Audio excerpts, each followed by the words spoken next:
Genesis chapter 2. Thus the heavens and the earth and all the host of them were finished. And on the seventh day God ended his work which he had done, and he rested on the seventh day from all his work which he had done.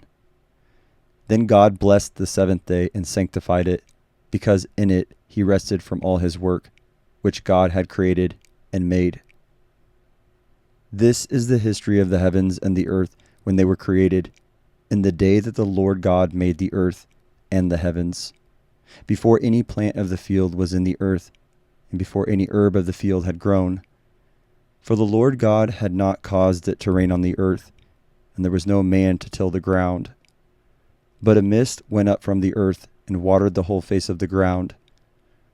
And the Lord God formed man of the dust of the ground, and breathed into his nostrils the breath of life, and man became a living being. The Lord God planted a garden eastward in Eden, and there he put the man whom he had formed. And out of the ground the Lord God made every tree grow that is pleasant to the sight and good for food.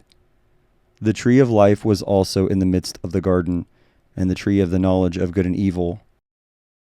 Now a river went out of Eden to water the garden, and from there it parted and became 4 river heads.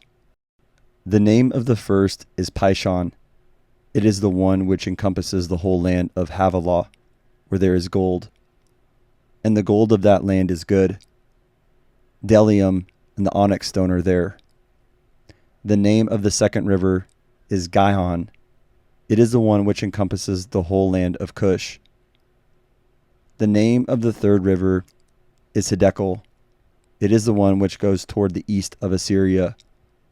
The fourth river is the Euphrates.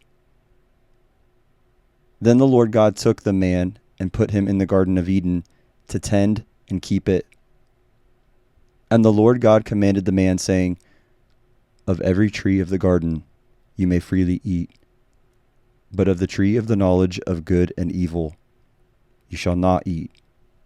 For in the day that you eat of it, you shall surely die. And the Lord God said, It is not good that man should be alone. I will make him a helper comparable to him. Out of the ground the Lord God formed every beast of the field and every bird of the air, and brought them to Adam to see what he would call them. And whatever Adam called each living creature, that was its name. So Adam gave names to all cattle, to the birds of the air, and to every beast of the field.